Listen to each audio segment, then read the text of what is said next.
지난주 북미 정상 그 세계의 만남을 위해 숨가쁘게 달려왔는데요. 회담 날짜는 6월 12일로 확정됐습니다. 판문점과 싱가포르에선 북미 회담을 위한 실무진들의 만남도 계속됐는데요. 친절한 뉴스를 맡고 있는 김학재 기자와 자세한 이야기 나눠보겠습니다. 네, 김 기자. 지난 토요일에 김영철 부위원장이 트럼프 대통령을 만나지 않았습니까? 이 소식부터 먼저 좀 정리를 해볼까요? 네, 그렇습니다. 트럼프 대통령과 북한 김영철 부위원장의 면담은 우리나라 시간으로 토요일 새벽 백악관에서 있었는데요. 자, 김정은 위원장의 친서를 전달하면서 80분간 면담이 이어졌습니다. 자, 이 자리에서 북미 정상회담 일정도 말씀하신 대로 12일로 최종 확정이 됐고요.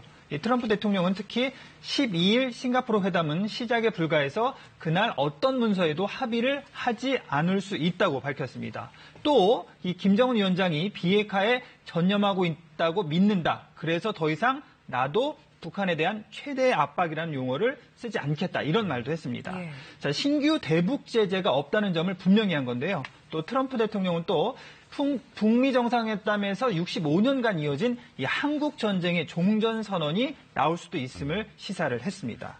김정은 위원장의 친서를 가지고 온 김영철 부위원장에 대해서 백악관이 사실상 국가 원수급의 의전을 했다고요. 그렇습니다. 이 파격적인 의전이 화제가 됐는데요. 먼저 북한과 마찰을 빚어온 이 펜스 부통령과 볼턴 국가안보보좌관이 배석을 하지 않은 것도 이 배려 차원으로 볼 수가 있습니다. 네. 면담을 한 뒤에 트럼프 대통령이 직접 보시는 것처럼 김영철 일행을 배웅을 했는데요. 서로의 팔과 어깨를 가볍게 두드리면서 친밀감을 보이기도 했고요. 네. 또 잘 가라고 이 손을 흔들기도 하고 이 북측 수행원들을 일일이 불러서 악수를 한 뒤에 기념 촬영까지 했습니다. 트럼프 대통령이 이 김영철 부위원장 일행을 배웅하는 모습에 이 미국 언론들은 정말로 이례적인 특급 의전을 선보였다. 이렇게 보도를 하기도 했습니다. 네, 북미 정상회담을 준비하는 북미 실무관 회의는 어떻게 진행되고 있습니까? 네, 판문점에서 어제 북미 간 4차 실무회담이 열렸는데요. 자, 비핵화 종정선언의 뒤를 이어서 그 다음 단계는 이 평화 정착이 될 텐데요.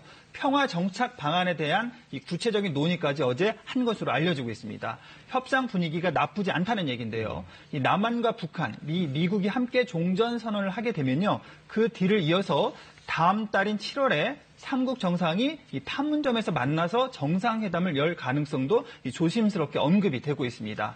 자, 싱가포르에서는 의전, 경호 등에 대한 이 막바지 협상이 진행 중인데요. 곧 회담 장소랑 이 두 정상의 숙소도 공개가 될 것이라는 전망이 나오고 있습니다. 네, 준비도 잘 되고 분위기가 무르익고 있는데 그럼에도 북한이 군사훈련을 또 비난하고 나섰네요. 네, 그렇죠. 이 대남 공세의 끈을 놓지 않고 있는 모습인데요. 이 노동신문은 환태평양 훈련, 이 림팩 참가와 8월에 을지 프리덤 가디언 훈련은 이 판문점 선언에 역행하는 행위다. 이렇게 비난을 했습니다. 또 개인 필명 형태로 기사의 격은 낮췄지만요. 대외용인 우리 민족끼리에 이어서 대내용인 노동신문까지 연이은 비난을 한 건데요. 또 북한은 집단 탈북 여종업원 문제를 국제기구로 가져가겠다는 뜻도 공식화했습니다. 자, 14일에 군사회담이 열리고요. 22일에 적시자 회담이 열리는데요. 남북 간 대화에 장애 요소를 만들지 않으면서도 장외로 압박하드로는 언제든지 활용을 할 수 있다는 의도를 보인 것으로 풀이가 됩니다.